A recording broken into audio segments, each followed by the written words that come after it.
Shays Rebellion was an armed uprising in Massachusetts, mostly in and around Springfield during 1786 and 1787.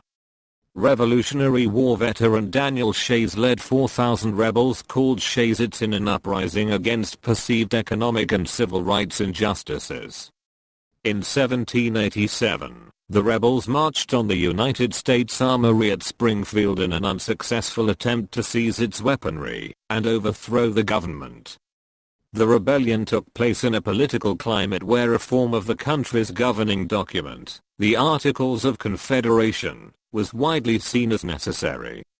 The events of the rebellion served as a catalyst for the calling of the U.S. Constitutional Convention, and ultimately the shape of the new government one. The shock of Shays Rebellion drew retired General George Washington back into public life, leading to his 2 terms as the United States' first president. The exact nature and consequence of the rebellion's influence on the content of the Constitution and the ratification debates continues to be a subject of historical discussion and debate. Background: in the rural parts of New England, particularly in the hill towns of central and western Massachusetts, the economy during the American Revolutionary War had been one of little more than subsistence agriculture. Some residents in these areas had little in the way of assets beyond their land, and bartered with one another for goods or services. In lean times, farmers might obtain goods on credit from suppliers in local market towns who would be paid when times were better too. In the more economically developed coastal areas of Massachusetts Bay, and in the fertile Connecticut River Valley, the economy was basically a market economy, driven by the activities of wholesale merchants dealing with Europe, the West Indies, and elsewhere on the North American coast. The state government was dominated by this merchant class.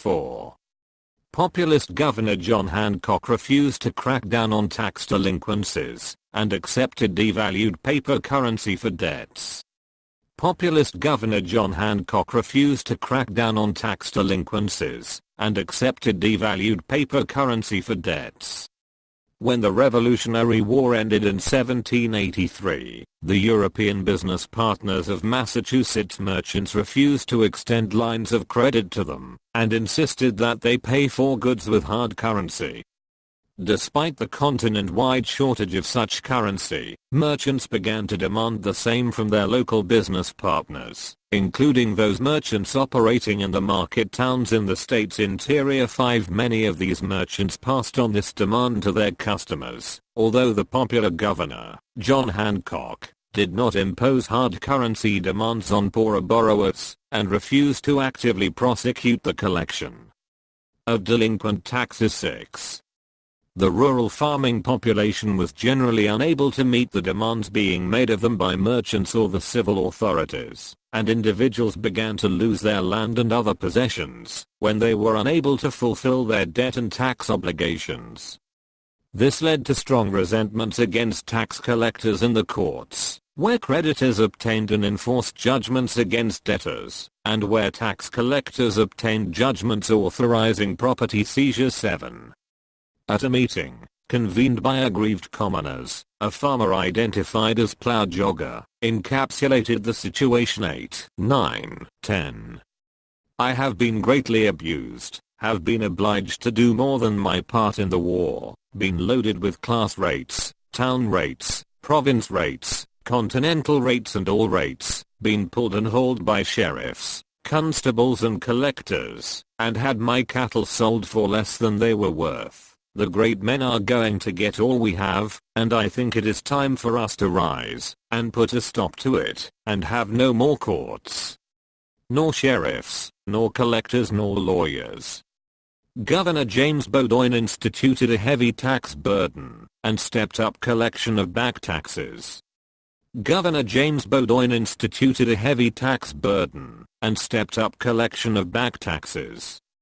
Overlaid upon these financial issues was the fact that veterans of the war had received little pay during the war, and faced difficulty collecting pay owed them from the state or the Congress of the Confederation. Some of the soldiers, Daniel Shays among them, began to organize protests against these oppressive economic conditions.